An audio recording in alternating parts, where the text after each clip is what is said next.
Hello and welcome. It's an honor to be speaking with ladies at UX Vancouver. This is a great group that I love being a part of, so thank you so much for having me, and I'm feeling really privileged to be here speaking to you guys all today. I'm Karen. This is my sweet little family. I'm a user experience strategist, and a little bit more about me is that I started out in visual communication as a designer for print and web, back when we were still talking about design in that way. My story is that after years of being asked to execute a visual layer on top of ill-conceived ideas, I was really frustrated at the lack of space for problem-solving, research, strategic thinking around how we create the things that shape our lives. I was convinced that design was capable of more than that, so I moved to Canada to attend grad school at Emily Carr. There I took a wide and interdisciplinary approach into a variety of social and behavioral sciences, technology, design research methodologies, and more. And I currently work at a consultancy called Modern Craft. We work across user experience, marketing, and technology to solve problems and really help diagnose better problems you should be going after, and offer execution agnostic advice that helps our clients work better. I'm very thankful for them because a lot of the work and the approaches I'm about to talk about tonight are pretty rare out in the wild. They're ideal and they're really desirable in theory, but difficult to make space for in many traditional workflows. And what Modern Craft is really giving me the space to play and explore and do what I do best. And for that, I'm super grateful. They've also generously provided our giveaways tonight. Really fancy leather notebooks and Vancouver-made umbrellas, so enjoy that as well. Okay, so to get started, I like systems. Passionately. And I like to frame out projects in a way where I don't have to know what the outcome will be. This doesn't always happen, and it really requires a lot of trust. But because here's the thing, technology never works. Humans are messy. Communicating is hard. Of course, politics always get in the way. We see that in our current just kind of cultural and political climate, but especially office culture can be poison. And it all comes down to the fact that time really is money. So then how are we supposed to help anyone, given our role as user experience practitioners and kind of the messy spaces that we're asked to play in? And my response is to dig deep. I have a deep, abiding belief that external user pains are caused by internal user breakdowns. So although my work, mindset, and approach start with my skill set as a UX practitioner, I tend to focus on the organization itself and its process for churning out products, services, and marketing materials that impact a user. Often there kind of is a disconnect, especially between the product itself and how it's marketed. They each set up user expectations, and being misaligned can really be destructive. So to give this conversation a bit of context, I like to go into the nerdy academic realm. John Broadbent talks about how design has progressed in the complexity of problems it addresses throughout history. An article I highly recommend is his Generations in Design Methodology, because it talks about how historically it might have been appropriate for design to focus on the visual realm. But as our society becomes more complex, the depth of problem solving must respond in kind. So one of my favorite resources that came out of my master's thesis is the work of an environmental scientist named Donella Meadows. She has a way of describing the attributes of a system that I was able to take and apply into understanding human systems to use within the realm of user experience. So I've been talking about this since around 2010, 2011. So those of you who've been at Emily Carr, or my students from Vancouver Film School, if you've taken ecological perspectives at Emily Carr, thanks to my VFS students for coming out tonight, you're going to recognize these slides. And so I say, stick with what works. The main idea is this: a system is more than the sum of its parts. This means that when you view the whole system, you experience something greater than any combination of individual elements or connections. So my favorite example is this salad. For example, you can eat the red pepper, you can eat the peas, and you can experience their flavors. Then you can combine them in a salad. Slice the vegetables in a particular way with the dressing, use a fork to eat it. You can experience the new taste in your mouth. But that, of course, is just a small-scale view of the system. If we backed up to the broader view, bigger system, we would look at where the food came from, how it was grown, packaged, shipped, brokered, as well as the political and social forces on all the elements and the belief systems around what is a salad and what we can constitute as salad-like. So really, it's a mindset and approach of looking at a problem holistically to find the actual root causes and address those needs with a design solution. A typical way of approaching problems with design solution is cause and effect. See a problem, design a solution, all is fixed. The idea that you can identify one thing that's changeable to fix your problem. This happens, on all layers of design and problem solving. We tend to be a little deeper in the realm of user experience, but it still tends to happen.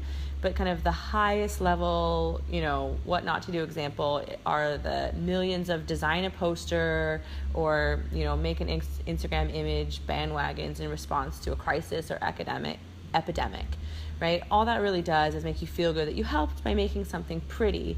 And we tend to ask, is that all of design is capable of? Or just looking at the outer experience layers of your feature set, right? Sometimes there's that recognition that, hey, we're a little too narrow in our scope of our understanding of the cause and effect relationship.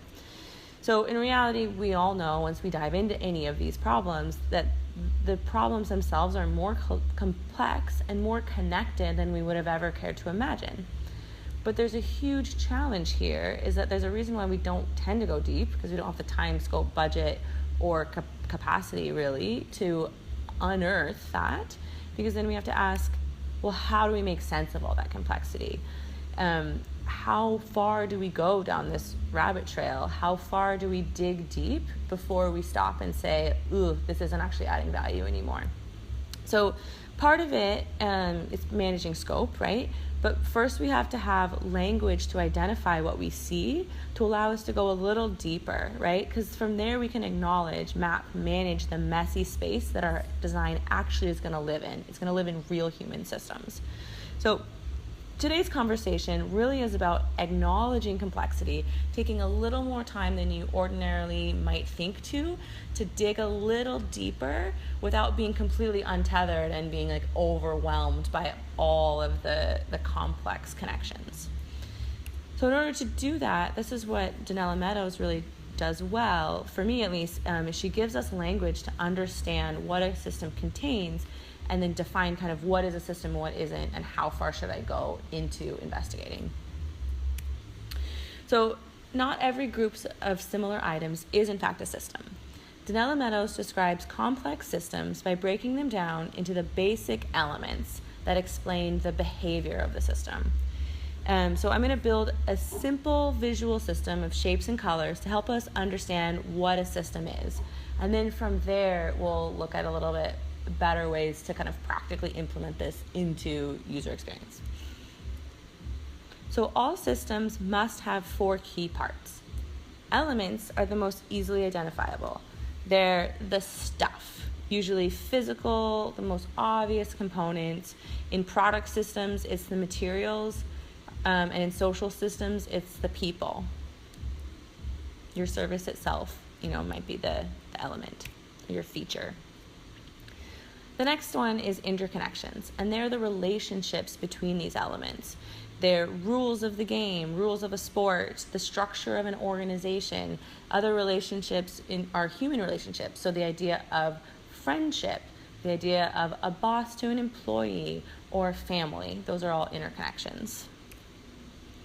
The purpose or the function of a system is its goal. And this is where we define what is and isn't a system. So it must achieve some form of goal or it's not a system. And the purpose really is crucial to understanding the behavior of the system. What is it driving towards? What is the vision? Where is it headed? We'll talk a little bit more about how to define that in a minute. And paradigms, my favorite. They are the social aspect that encompasses the entire system. Systems are not just material. Never. They contain human elements that support the behaviors within the system. So some common paradigms or belief systems are, Meadows gives us a few great ones. One cause produces one effect. We just talked about that. There must be a single cause. All we need to do is discover it, remove it. There's a cause to what's going wrong with your product. You just have to fix that one thing. Growth is always good. Here's a nice paradigm that's actually shifted recently in the past few decades. There's a way to throw things to. When you've thrown something away, it's gone. And we can see that today. Like, we don't really have that mindset to the same prevailing degree that we once did even 10, 20, 30 years ago, right? We feel more responsibility for understanding where the things we consume came from and where they're going to go. We don't just say, oh, garbage, whatever, landfill, who cares, don't have to think about it anymore. We think about ways to kind of subset our recycling and minimize our use in a more holistic way. And that really is indicative of a cultural paradigm shift in the way we look at what we dispose of. Another one that's really applicable to user experience is technology can solve any problem that comes up. I'm sure you guys get faced with that all the time, of like, just throw some tech at it, it'll be fine, right? And we know that, okay, there's a lot more to it than that. Choices are either or, not both and. And then the kind of North American one that also is shifting super noticeably is that possession of things is a source of happiness. We now know, or we haven't bought into that paradigm the same way that a generation or two ago thought that was kind of the American dream or Canadian dream. So a reason we identify the parts of the system, like what is the point of all of this, right? Why are we doing this? This is neat, but kind of a little heady, right? So one reason we do it is because we want to use design to change something about it. Meadows talks about the most effective way to have impact, and she calls these places to intervene or leverage points. So you can see here, I've changed the elements. You may or may not have even noticed that this slide was different than the one before. Because it had a very little impact. The structure of the system is in place. It's headed towards the same goal. So an example of this, organization, government, all the people might change. A new leader has a great vision, but they end up making smaller impacts than they anticipated because the system is still wired in the same way. The kind of communication channels are still there in the same regard. It's headed towards the same kind of goal, whether you've recognized the real goal or not. And the belief systems and paradigms haven't shifted at all. It's just, hey, we've shifted some things around. Good luck. So here, change the interconnections. I've added a hierarchy to them. You can see this as, okay, that leader makes a new office structure. They've moved UX to be embedded in the dev teams as opposed to a siloed group, right? Changing the relationship from the boss managing the people, or the communication channels are now going through specific intermediaries, right? It has a valuable impact, but it's not a total system change, because no matter where you resituate these connections, the purposes haven't been kind of identified or, shifted, and everyone still kind of has the belief systems along with now the new political baggage of what just happened to them, right? So bringing the system to function for a new goal has definitely more impact than adjusting elements or interconnections. But it's important to understand goals are not deduced from intended behavior. They are from actual behavior. So they're not driven by statements of what we hope to accomplish. You have to look at the actual functioning to be like, oh, your goals are not what you've set out to accomplish, right? You're functioning in a totally different way. So this explains how we get to undesired systems, right? I think the thing that I always look at is government, what the government would say their purpose is, as opposed to if you look at the behaviors of the individual, lobbies or whatever. By not recognizing the actual functioning system goals, we get to these kind of unintended impacts and unintended effects, where the system is actually functioning in the way that it's designed to. You just haven't recognized kind of the mechanisms that are pushing it forward in order to kind of pivot them to where you want it to be headed. So thinking about intended purposes of marketing versus real purpose, or intended statements around your brand, or the intended things that you want your product or service or a new feature within your platform to accomplish. Sometimes those don't always align with what they actually, the purpose of them, or they don't align with what the customer themselves expects them to do. So here I've altered the paradigm and I have a new system. Because of the emotional investment inherent in paradigms, people often assume that they're facts, they're truths about how things must be. And so part of this comes from the way I'm doing it today is because of the way I've always done things, therefore it should be the way that they've always been done. That's like classic good way to identify a paradigm, right? Because actually they are made up rules and they're reinforced by culture and society, and they really can be challenged or altered, especially hard in really bureaucratic organizations or kind of bigger groups, or well-established products, right? If your platform has been around like 10 years or more, there's a little bit of ingrained belief about what it should and shouldn't, can and cannot do, right? Which is really hard to say, okay, I want to challenge that, because paradigms cannot be met head on. You can't just say, think about anything anyone believes. You can't just say, what you believe is wrong, change it. Obviously. You cannot just butt up against that. Instead, they must be exposed. People need to come to their own conclusion that a paradigm is present, and then also recognize that it's something that is changeable and that it can be changed. So Meadows talks about how paradigm change happens when a series of kind of smaller shifts occur that challenge the perception of a current paradigm. She calls this the accumulation of anomalies. And these really are just observations that hey, this thing doesn't fit into what I believe about it. This doesn't fit into my prevailing paradigm. And that allows me to recognize, oh, this doesn't have to be this way forever. I actually do have some agency, or I can change. And so it's not up to you as a practitioner to kind of enforce paradigm change head on. It's up to you to kind of create those spaces where somebody can recognize, oh, maybe the way I'm thinking about this doesn't have to be, right? Noticing things that don't quite fit. And as those gather, one thing over here, one thing over there, those kind of accumulate together, and you're like, oh, actually, we can do something new and innovative that hasn't been done before. So basically, this just describes how a paradigm is not only an assumption about how things are, but it's really a commitment to them being that way. We perpetuate these beliefs where, we stand our ground and say, no, it has to happen, it cannot change, it's true. So paradigms are the sources of systems. From them are really that shared social agreements about the nature of reality, big thing. But then the system goals and information flows, feedbacks are super important, but the stocks and flows, everything that comes out of it flows through your paradigm. So an example that I like to give is a brand and messaging strategy. You might have considered kind of the elements, the components of your brand, how they're connected. You've talked to some customers and you've set kind of a strategy that appears to have a goal. But if it fails to identify the underlying contextual paradigms, the belief systems of your users, the belief system of people within your org, it fails to change attitudes or behavior regarding the brand. And it may be outside of what people think your brand is capable of, right? And a good example of this is a lot of brands tend to throw out a new logo, and then the whole world responds of this logo cannot be your logo, and people start dissecting the visual layer.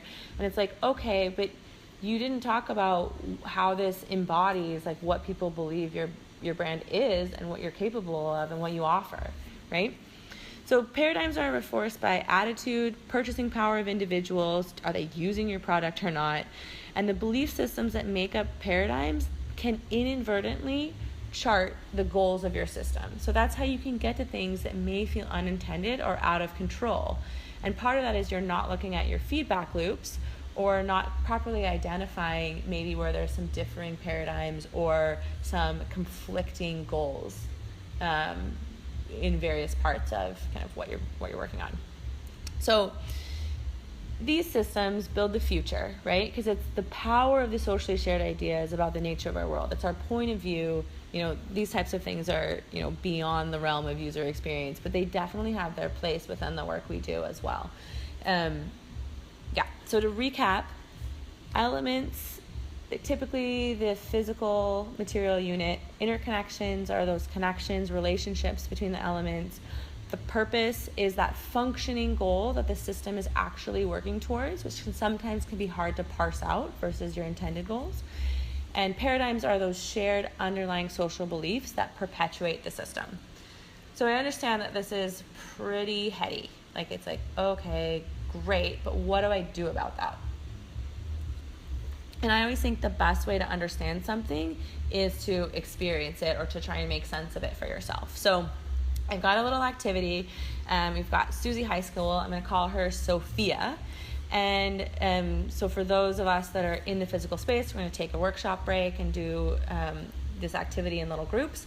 But if you're watching the recording later, I really encourage you to just pause it right now and just take some time to kind of wrap your head around it with this little activity. So we're going to do an exercise. You have a handout either in person or on the screen that describes a typical 16-year-old, and she's justifying the purchase of a car to her parents. Pretty the most stereotypical scenario I could think of, right? So for those of you listening, feel free to pause, do the activity. It's really fun, I promise. What this activity does is it helps take that heady academic that I just described and allow you to kind of understand what it means in context to use it through problem solving a real life scenario. But a few things to note as you do it. Life does not fit in clean boxes, nor do these categories. So some things are elements and interconnections at the same times. Interconnections are really difficult to identify, but think about relationships. Friendship and family can be interconnections. And also, you could name elements all day long. You could go forever until you're so overwhelmed and just go. And that's part of the reason why there's this hierarchy is super important, is to try and identify, which elements do I really need to play with? Otherwise, I'm just going to go on forever.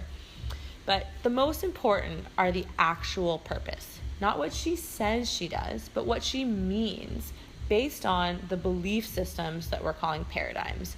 So in what ways do the players have to shift their beliefs about car ownership? And how can a design intervention expose those anomalies to help them see outside of their current worldview? So you can pause now and do that. Otherwise, we're going to move on. So in groups of 2 to 3, read the scenario, just high level, a few elements, connections, an actual purpose, and a paradigm.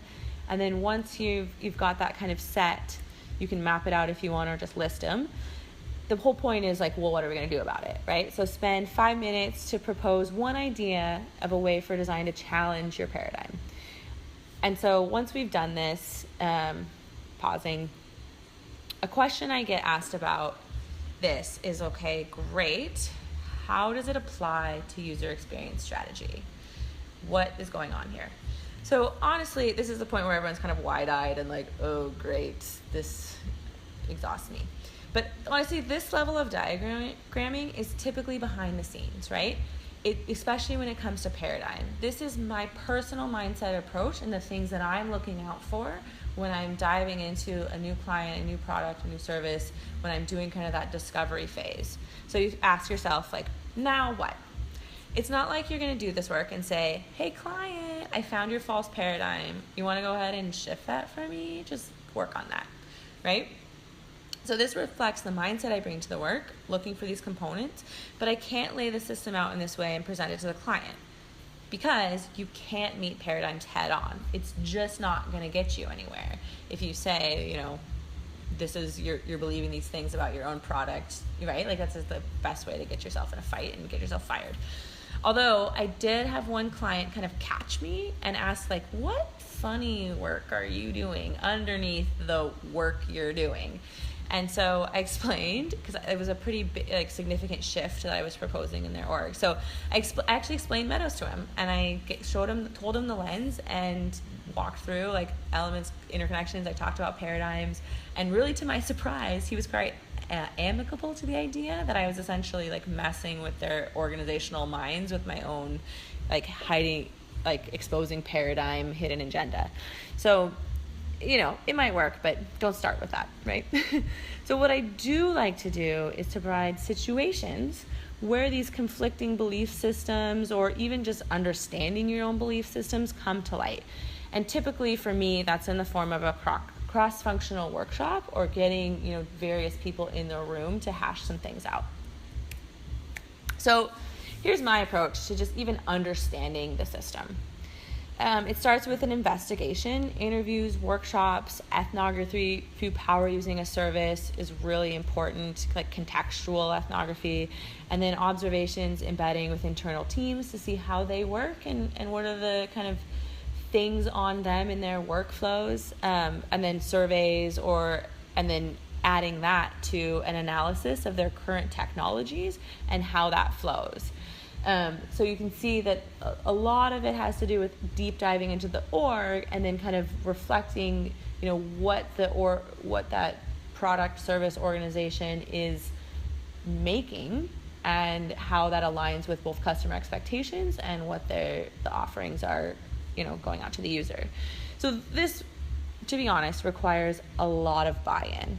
And I do tend to focus more internally than externally. I know user experience, everyone's get with user, but I really can learn a lot just about user pain points with a small number of activities. But where I really need to focus my effort is, okay, well, what's churning out these kind of mismanaged expectations from inside, and what is the organization's capacity to do anything differently?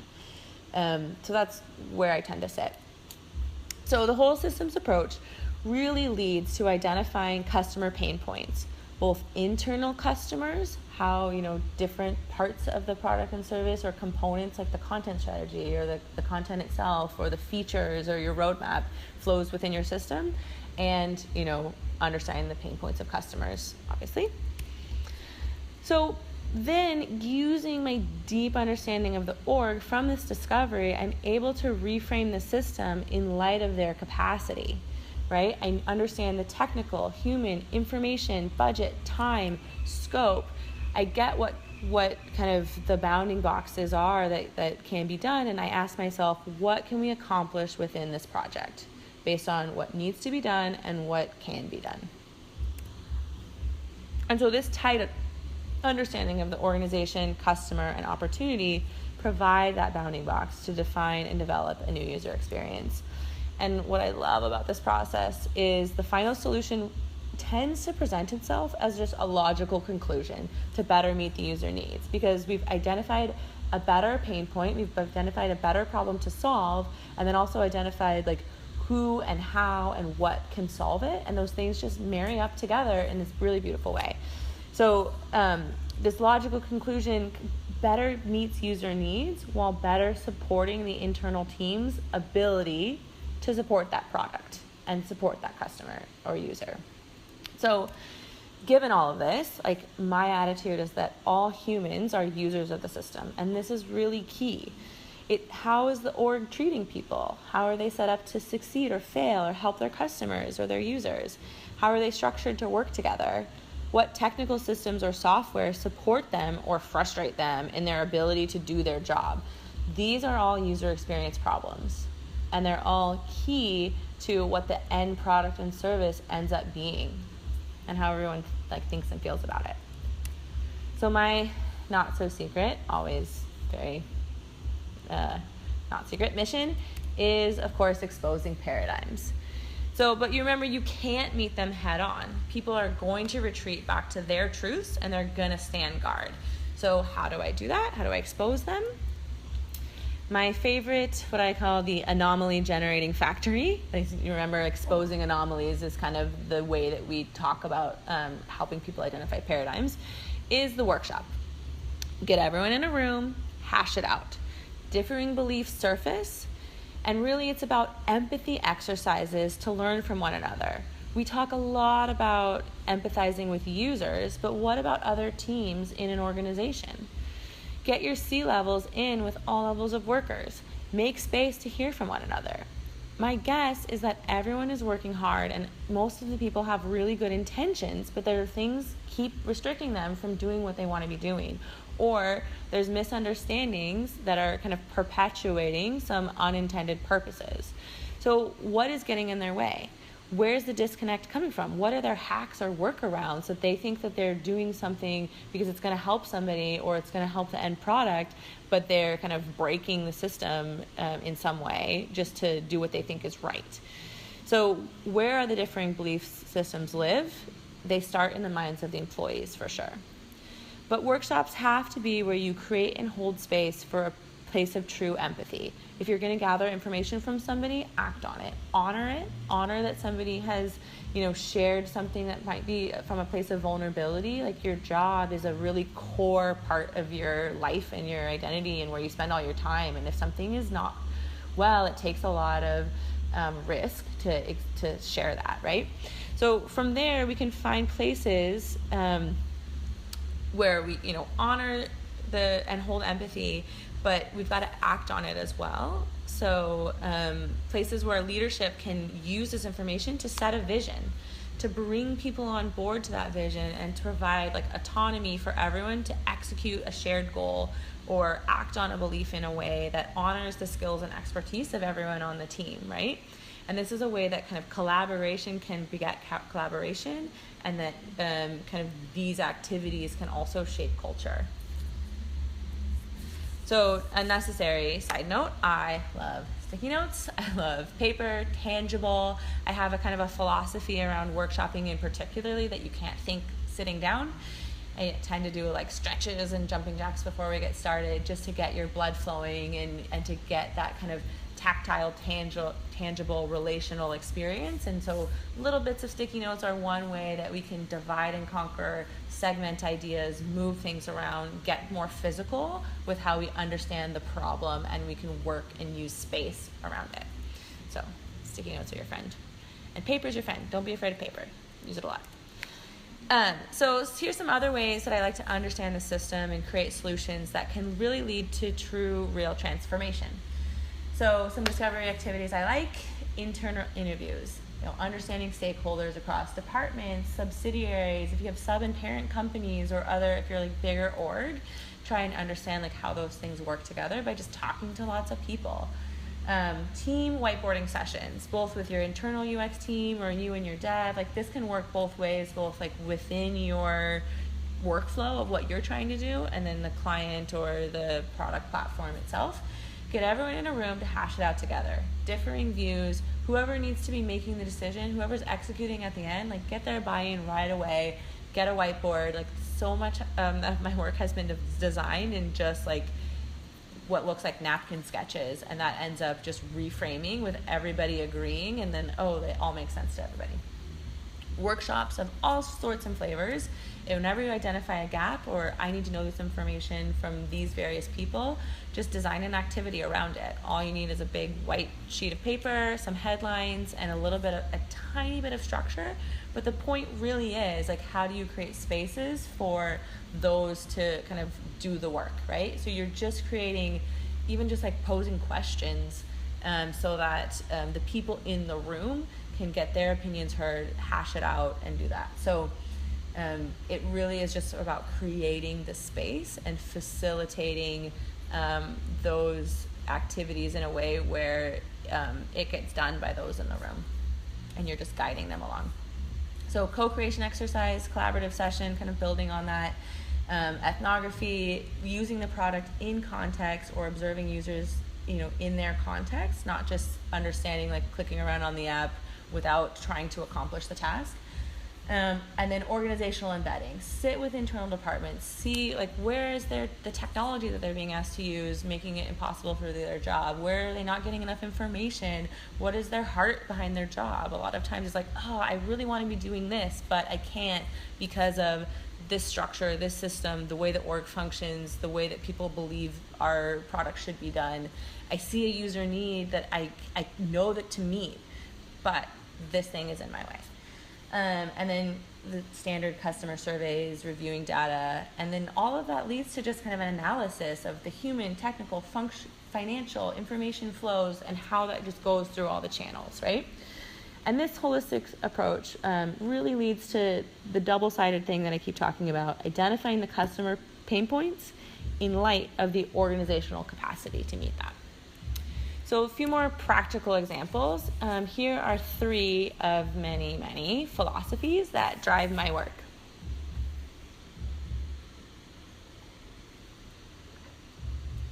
The first one may be kind of obvious. External user pains are often caused by internal breakdowns. This is the core thing that I kind of tend to attack everything with.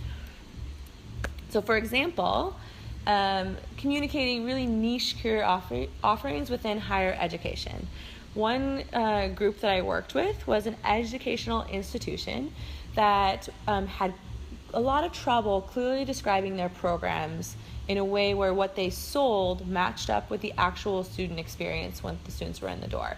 And part of their problem was that the programs themselves and the careers were so specialized, they were so unique that it was really hard to understand the ins and outs unless you were in it or already doing it as a practitioner.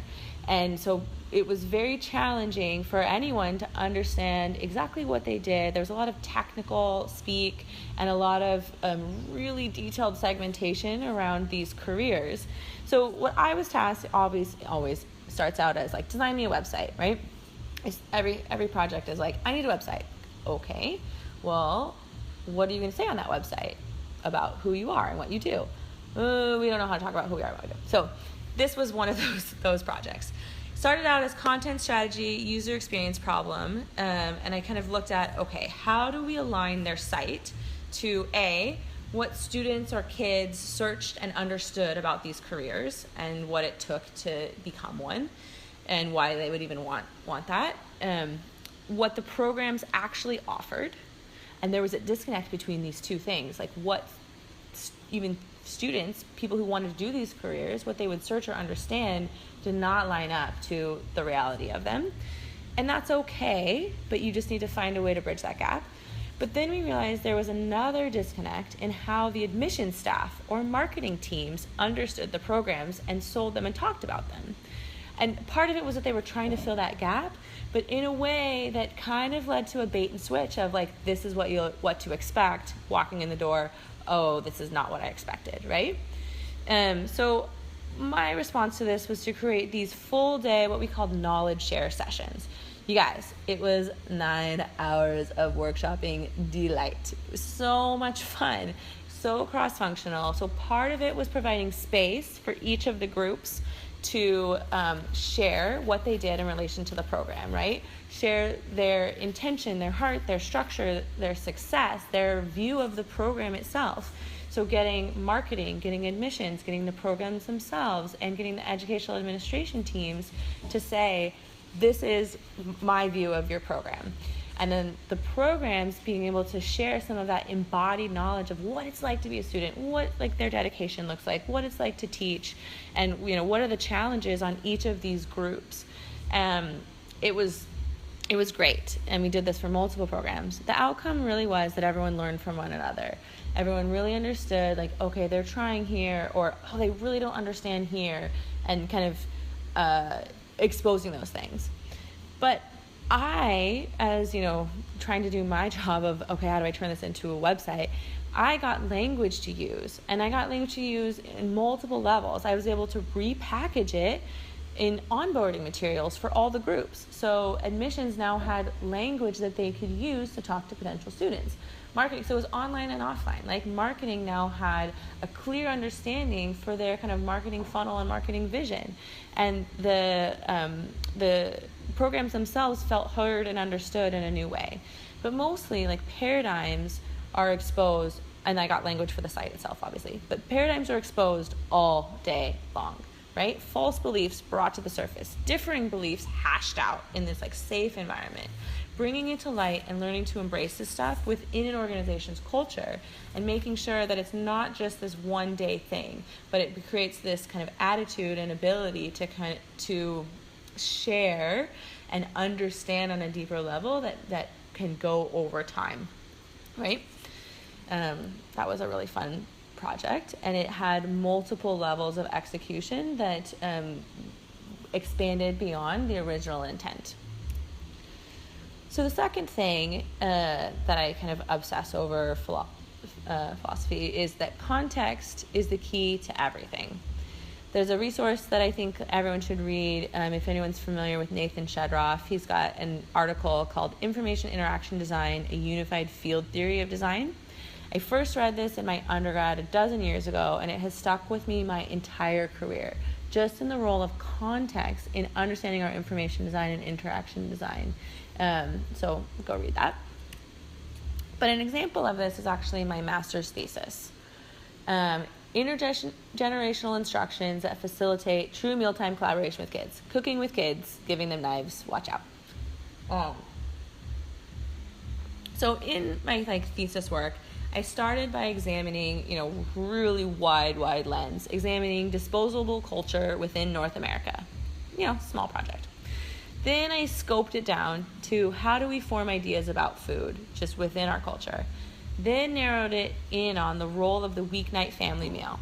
So there were a lot of layers. I'm going to try and be as succinct as possible. So this academic research and kind of review led to interviews with what I called empty nesters to see what was good and what was hard a generation ago about, feeding kids, putting them on the table, what you were teaching them. Were you intentional about teaching them about food in general? And then a survey and interviews with parents currently in the thick of the mess of how do I get food in your stomach and get you to bed, right? Hectic. So I found an opportunity to bring 6 to 10-year-old kids into the cooking experience in a way that actually helped. Not kid helping, but actually helped get weeknight dinner, busy double working parents on the table expediently and in less time than it would take the parent alone. But this exposed an authority autonomy dance between parent and child. So there's always lots of things and layers going on. But one aspect that I focused on, one of many, was the design of the instruction itself. How can instructions bring multiple people with differing skills, differing literacy, different authority levels onto the same page to accomplish the same task? A shift from the parents doing it all in the way of doing activities with kids. Could they hand the kids something and trust them to do their tasks independently? So I really had to understand the context, lots of layers around, I don't want to say politics or just all of the things that go into the political social structure of parent and child. But you can't design instructions in a vacuum. You've all tried to implement instructions that were designed in a vacuum, and there's a lot of cursing involved, right? So for me, designing instructions for these differing roles to get them to work together, it really meant a lot of cooking.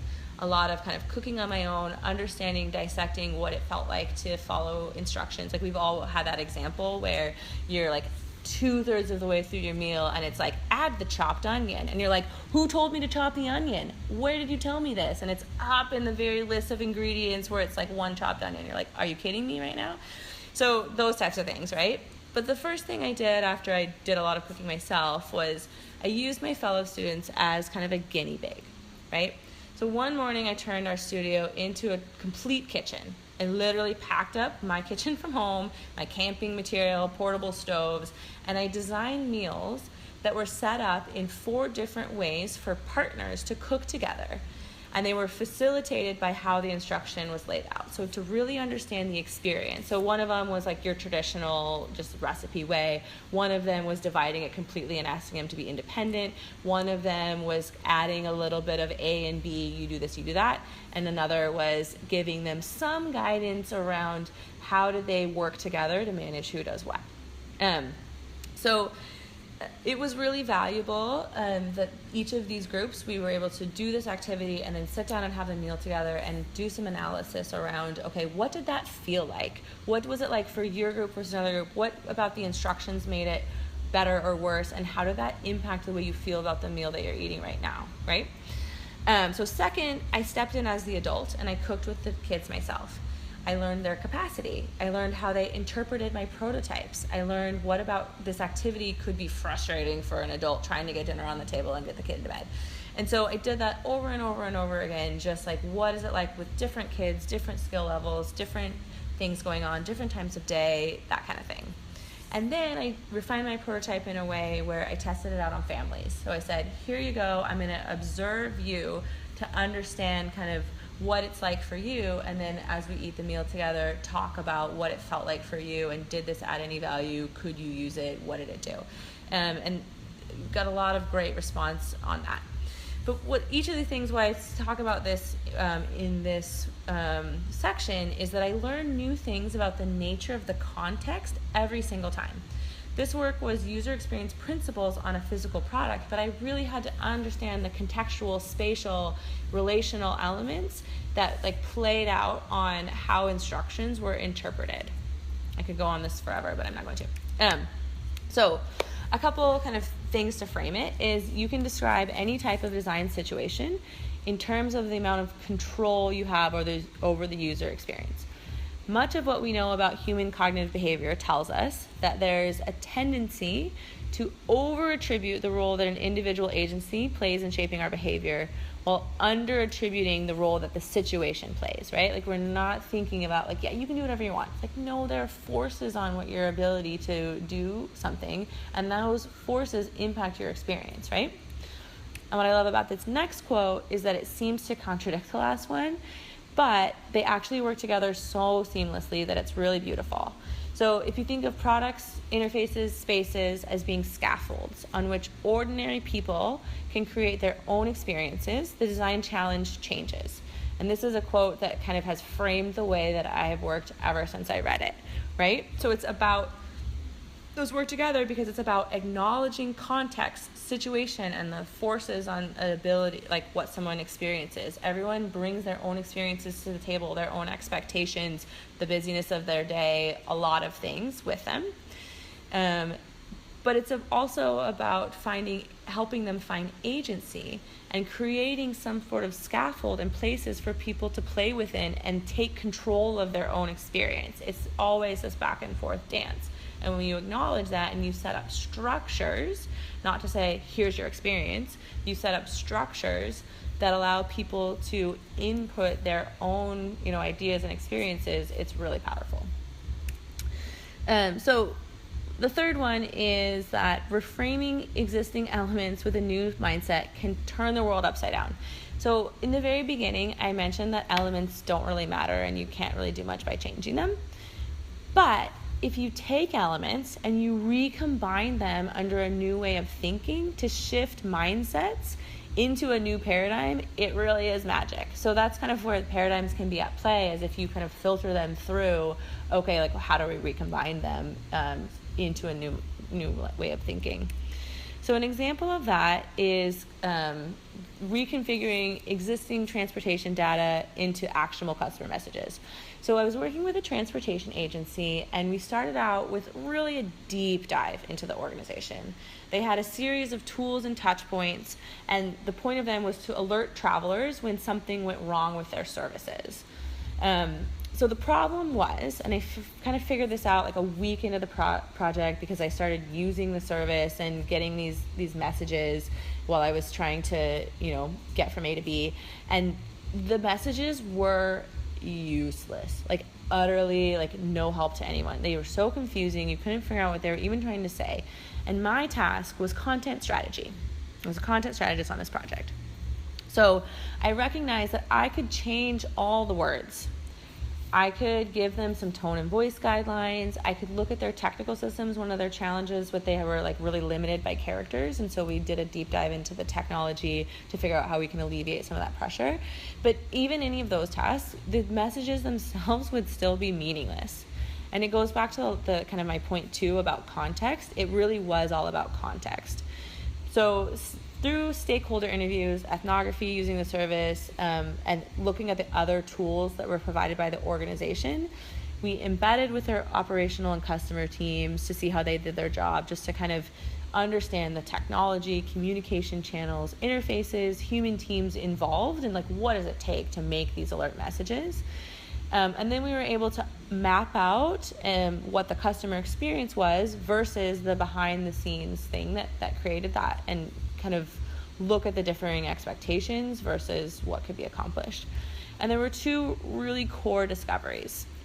The first was that they were so operationally minded, right? So they even asked me to say, can you make a list and categorize all of the things that could go wrong with our service? Endless things can go wrong from an operational standpoint. Technical glitches, car crashes, like just fires, everything can go wrong. So if we try and frame it that way, if the system feels very endless. But if you take a step back, we were able to recognize okay, all of these things really have a super limited impact on a customer, right? If you shift from the endless causes, I identified that there's really only 6 effects on a customer. Like, the service I'm looking for is going to be late. The one I'm waiting for isn't coming. Nothing's coming, right? Very few things of me trying to get to where I'm trying to go and you being transportation and helping me get there, right? Yes, a little bit of empathy around what went wrong would help me, but it doesn't actually get me to work. So reframing that was where the mental shift went, is you guys need to be looking at not just operationally all the details, which that's great for your operating companies, but not for your customer teams, right? The second one is that I discovered a technical opportunity. I realized that all the data points existed in their system. And some of them are even being pushed to their customers on different channels, like use this tool there, use that tool there. We'll talk about it on Twitter over here, right? It all existed in order to reframe these messages, specifically the SMS messages, from a message that says, our service broke down way on the other side of town over here, do the math of how far that is from you, to the service that you're looking for will be to you at this time. So customizing to their preferred service stop numbers and really reframing it from this thing happened behind the scenes, bear with us, your service is not where you are, we don't know where you are, to, hey, I know where you are and that you're waiting for this. It's not coming when you're expecting it, but it will be here at this point. And the real beauty of this project was that all the data was there, we just needed to recombine it in a new way. So all the elements existed. So that was really a fun one, a nice aha moment. So it really comes down to this. The crucial nature of information systems is that they concern not simply the processing of data, but the creation of meaning, right? It's not just about and this is where the Shedroff article is pretty amazing. It builds on this as well. The idea that it's not just about data, but it's what do we do to contextualize it or understand it or reframe it in a new way so that it has meaning in its knowledge. So I have a few final thoughts.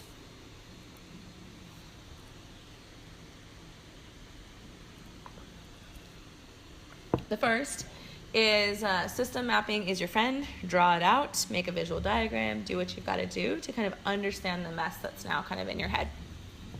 There are so many ways to map out a system, map out a problem, map out a customer journey, right? We all do that a lot in our user experience practitioners. So here is an example from my master's thesis. I made a gallery exhibition of the ideas and the layers for my thesis idea. And it was at a time where I was really stuck, really overwhelmed. I wasn't sure where to go with my project, so much so that as I was installing this work, I trailed ideas off onto the floor to represent just throwing them away. I'm throwing them out of my project, I'm throwing it out of the work, this is done, I care. And so one day, as I was walking through the gallery, my students have heard this story. Thanks for listening again, but it was so profound, so I'm sharing it again. You've heard me say it. So those of you in the audience that have taken my classes, you've heard this. But it's worth it. So some of my floor circles had been kicked off into the middle of the floor. I stopped, looked down, and I had an epiphany that if I just tackled this one tiny, teeny thing that I had discarded, it actually solved a lot of the issues I was hammering around. I could spend the rest of my project, the rest of my life, executing on this one tiny thing. And so I really had needed to manage scope, and diagramming out the problem exposed that conundrum I had gotten myself into and helped me reframe what about what I was looking at really needed to be focused on given what I was trying to accomplish. So asking some of those tough questions around who am I helping, what is it for, what is the purpose, like those purpose-driven questions, and saying, oh, I don't need to accomplish like this entire, nor can I even add leverage to this whole system. I can look at these 3 tiny dots that were on the floor and maybe within my capacity, adjust it tiny. So this is a fun one. Planning activities and products and services whose objective is a system. The solution itself can be a system. And lastly, this is me just preaching to myself. I am so bad at this, as the first example showed. I need to remind myself of this at every turn. Manage complexity. Tighten your data collection. Always be asking, how will this be used in my project? How will this information help the client or the user or myself or make something better? If you can't answer those questions, don't do the research. Only collect as much data as is actionable. Be lean even what you try to accomplish. But these really are topics for another night. So thank you so much. I really appreciate the ability to speak and just kind of share my perspective and vision. It's a little outside of the realm of standard UX design, but it's something I'm super passionate about. And every time I talk to people, they're like, yes, this totally fits. And so I hope that you found it valuable and you enjoyed it. Feel free to hit me up on LinkedIn or Twitter, and I'd love to continue the conversation further. Thank you very much.